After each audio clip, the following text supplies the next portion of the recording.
जय हिंद दोस्तों। एक बीमारी है ब्लैक फंगस। खूब नाम सुना होगा, काफी टेरर है। इवन हमारे राजस्थान में भी बहुत ज्यादा उसका खौफ है। इस ब्लैक फंगस का जो बायोलॉजिकल नेम है, साइंटिफिक नेम, वह है म्यूकरमाइकोसिस। इसके बारे में डिटेल मेरा अलग से एक वीडियो है, वो देख लीजिएगा।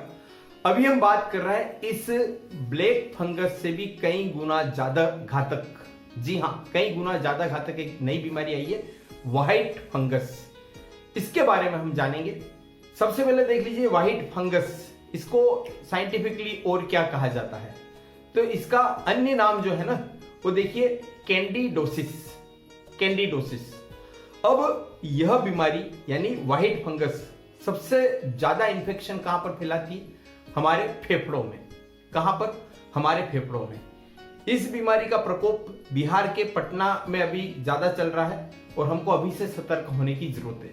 फेफड़ों के अलावा और ये कहां पर संक्रमण करती है?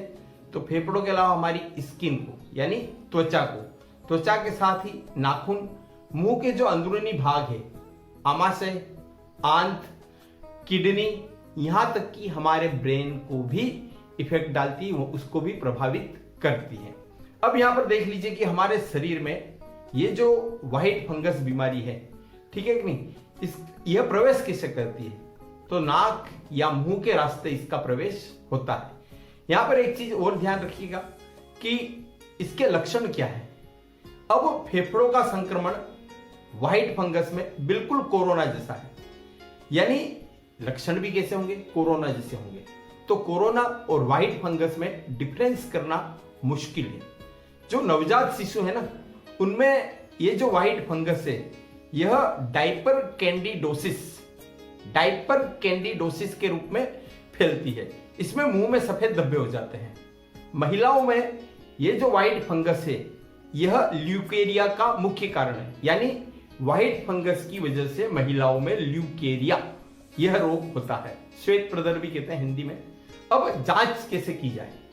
अब जिनका रैपिड एंटीजन टेस्ट और आरटीपीसीआर, पीसीआर यानी आप जानते हैं पॉलीमर चेन रिएक्शन, यह टेस्ट निगेटिव है ना, तो फिर एचआरसीटी टेस्ट, एचआरसीटी जो होता है, उसमें अगर कोरोना जैसे लक्षण है तो उसमें रैपिड एंटीबॉडी टेस्ट कराना जरूरी है। इस रैपिड एंटीबॉडी टेस्ट के साथ ही फंगस का पता लगाने के लिए, फंगस के लिए बलगम का कल्चर कराना चाहिए। अब कारण क्या है? ये व्हाइट फंगस होता क्यों है?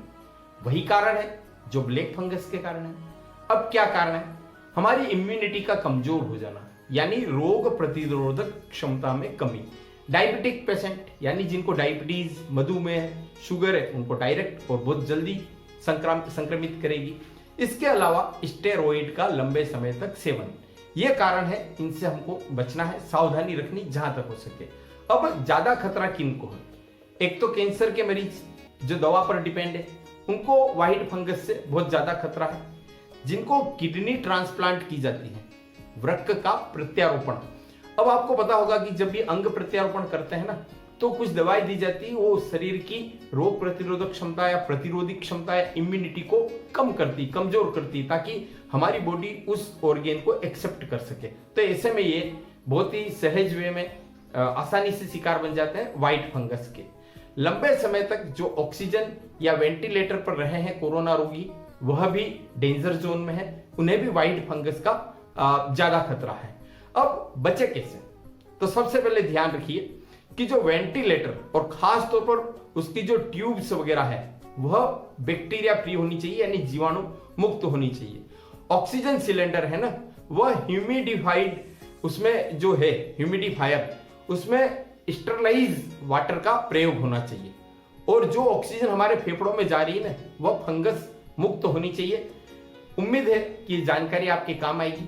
आप कोरोना, ब्लैक फंगस और व्हाइट फंगस जैसी घातक बीमारियों से स्वयं को, परिवार को, समाज को और देश को सुरक्षित रखेंगे। स्वस्थ रहिए, सुरक्षित रहिए, stay home, stay safe, no mask, no movement. धन्यवाद। जय हिंद। आखिरी में एक बात, अपनी बारी आने पर वैक्सीन अवश्य लगवाइए।